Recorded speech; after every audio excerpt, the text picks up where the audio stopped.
পৃথিবীতে এমন একটা যুদ্ধ বিমান আছে যার নাম B-2 স্পিরিট বোম্বার প্লেন, যেটা বর্তমান পৃথিবীর সবথেকে ভয়ঙ্কর, রহস্যময় এবং অদৃশ্য ভুতুড়ে যুদ্ধ বিমান। এই বিমান পুরো একটা ফুটবল মাঠের সমান হলেও পৃথিবীর কোনো রাডারই একে শনাক্ত করতে পারে না। পুরো পৃথিবীর সব রাডারের চোখে এটা যেন ছোট্ট এক মাকড়সা। হ্যাঁ, শত্রুর চোখে সে একদম অদৃশ্য। এর ডিজাইন এমন এক অভিনব পদ্ধতিতে করা হয়েছে যা রাডারের চোখ ফাঁকি দিয়ে এটা বিদ্যুৎ গতিতে ছুটে চলে। $2 বিলিয়ন ব্যয়ে তৈরি করা এটাই বিশ্বের সবথেকে ব্যয়বহুল যুদ্ধ বিমান। শুধু এতটুকুই না, এটা রাডারের সাধারণ আগ্নেয়াস্ত্রের পাশাপাশি এমন সব মিসাইল থেকে বাঁচতে পারে যেগুলো তার ইঞ্জিন থেকে বের হওয়া তাপ শনাক্ত করে আঘাত করতে পারে। ভাবুন, এই বোম্বার প্লেন চাইলে পুরো বিশ্বের মানচিত্র একাই পরিবর্তন করে দিতে পারে। কি আছে এই যুদ্ধ বিমানে যেটা আমেরিকা পৃথিবীর আর কোনো দেশের সাথে ভাগ করতে চায় না? কেন আমেরিকা তার সব অস্ত্র অন্য দেশে বিক্রি করলেও পুরো পৃথিবীতে রাজ করার এই মেইন হাতিয়ার অন্য দেশের কাছে বিক্রি করে না? কিভাবেই বা এই বোম্বার প্লেন একসাথে পুরো পৃথিবীতে বোমা ফেলতে পারে? কিন্তু তারপরেও কেন পুরো পৃথিবীর সব রাডার মিলেও এই প্লেনকে শনাক্ত করতে পারে না?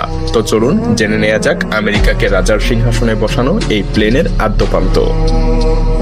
1960 সালের মে মাসে পাকিস্তানের পেশোয়ার এয়ারবেস থেকে উড়ে যায় আমেরিকার গোপন যুদ্ধ বিমান লকহিড U-2 স্পাই প্লেন।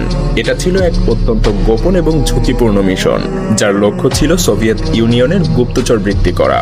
শীতল যুদ্ধের উত্তেজনা যখন তুঙ্গে, আর আমেরিকার গর্ব ছিল এই U-2 প্লেন, যেটা 80,000 ফুট উচ্চতা দিয়ে উঠতে পারে, যেখানে কোনো শত্রু মিসাইল তাকে আঘাত করতে পারে না। তাদের ধারণা ছিল এত উঁচুতে কোনো অস্ত্র তাকে ধ্বংস করতে পারবে না। কিন্তু বাস্তবতা ছিল ভিন্ন। সোভিয়েত ইউনিয়নের শক্তিশালী রাডার দ্রুত এই প্লেনের অবস্থান শনাক্ত করে ফেলে। সঙ্গে সঙ্গে তারা ফাইটার জেট এবং মিসাইল ছুড়ে আক্রমণ চালায়, কিন্তু এত উঁচুতে আক্রমণ করা ছিল বেশ কঠিন। অবশেষে সোভিয়েতদের S-75 ডিভিনা মিসাইল লক্ষ্য করে ফায়ার করে, যেটা এমন উচ্চতায় গিয়ে U-2 প্লেনকে একেবারে নিখুঁতভাবে আঘাত করে। প্লেনটা বিধ্বংস হয়ে সোভিয়েতদের এলাকায় আশ্রয় পড়ে। শুরুতে আমেরিকা দাবি করে এটা নাসার আবহাওয়া গবেষণার একটা বিমান, কিন্তু সোভিয়েতরা পাইলট এবং বিমানটার গোপন সরঞ্জাম উদ্ধার করে বিশ্ববাসীর সামনে আনে। এতে আমেরিকার গোয়েন্দা গোপনীয়তা ফাঁস হয়ে যায় এবং বিশ্বমঞ্চে তাদেরকে এক বড় ধরনের অপমানের শিকার হতে হয়। এই ঘটনাই বদলে দেয় শীতল যুদ্ধের গেম প্ল্যান।